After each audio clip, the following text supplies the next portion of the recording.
السلام علیکم دوستو، شاہد نواز آپ کی خدمت میں حاضر ہے۔ آج ہم بات کرتے ہیں ڈاکٹر ریکویک کے R9 کے متعلق، جو کہ کھانسی کے لیے ایک بہترین کمبینیشن ہے۔ پھیپھڑوں کی ہوائی نالیوں کی سوزش، ناک، حلق اور نرخرے کی سوزش، ہوائی نالیوں کی سوزش کی وجہ سے ہونے والی کھانسی اور بخار، جسے ہم برونکائٹس بھی کہتے ہیں، اور کالی کھانسی خواہ کسی بھی درجے کی ہو، بلغم کی رکاوٹ، دمہ، سل اور دق کے مریضوں میں کھانسی کے تکلیف دہ حملوں کے لیے R9 ایک بہترین کمبینیشن ہے۔ اب ہم بات کرتے ہیں اس کی ادویات کے متعلق اور اس میں موجود ان کے انفرادی اثرات کے متعلق۔ اس دوا میں مختلف اعلیٰ درجے کی تاثیر رکھنے والی لطیف روغنی اجزاء شامل ہیں، جو خاص طور پر ہوائی نالیوں کے شروع کے حصوں کی جھلیوں پر اثر کرتے ہیں۔ یہ اثر سکون بخش ہوتا ہے، بلغم کو آسانی سے نکالنے میں مدد دیتا ہے اور جراثیم کی وجہ سے پیدا ہونے والی سوزش کو دور کرتا ہے۔ اس دوا میں ایسے اجزاء شامل کیے گئے ہیں جو خاص طور پر جراثیم کے پیدا کیے ہوئے اثرات کو ختم کرنے کے لیے ہومیوپیتھی طریقہ علاج میں انتہائی مؤثر سمجھے جاتے ہیں، اور بعض دوسرے اجزاء بھی شامل ہیں جو جدید ریسرچ کے نتیجے میں مفید ثابت ہوئے ہیں۔ اس میں جو پہلی دوائی شامل کی گئی ہے وہ ہے برایونیا، خشک اور تکلیف دہ کھانسی اور سینے کا درد۔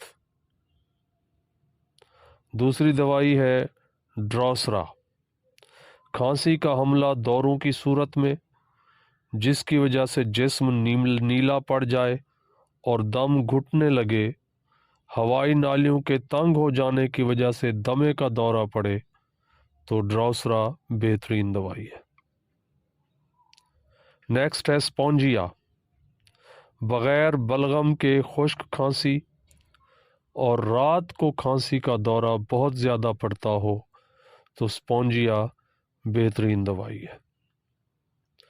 نیکسٹ ہے کوکس کیکٹائی، حلق کے اندر کی حص زیادہ، ہوائی نالیوں کی تنگی کی وجہ سے کھانسی اور گاڑھا بلغم، سانس لینے میں تنگی اور دشواری اس دوائی کی مین علامات ہیں۔ نیکسٹ دوائی ہے کیوپرم ایسیٹیکم، نالیوں کی تنگی کی وجہ سے کھانسی، گاڑھا بلغم اور سانس میں تنگی ہو تو کیوپرم ایسیٹیکم بہترین دوا ہے۔ نیکسٹ دوائی ہے بیلاڈونا، کھانسی کے تشنجی دورے، کھانستے وقت سینہ اندر سے خالی محسوس ہو اور پھونکنے کی سی آواز آئے، دمے، منہ اور حلق کی جھلیاں خشک ہو جائیں تو بیلاڈونا بہترین دوائی ہے۔ نیکسٹ ہے کوریلیم روبرم، تشنجی کھانسی کے زوردار حملے اور اس کے ساتھ دم گھٹنے کا احساس ہو تو یہ بہترین دوائی ہے۔ نیکسٹ دوائی ہے ایپیکاک، خشک، دم گھٹنے والی کھانسی، زبان کا کھچاؤ اور ساتھ میں متلی اور قے بھی ہو تو ایپیکاک بہترین ریمیڈی ہے۔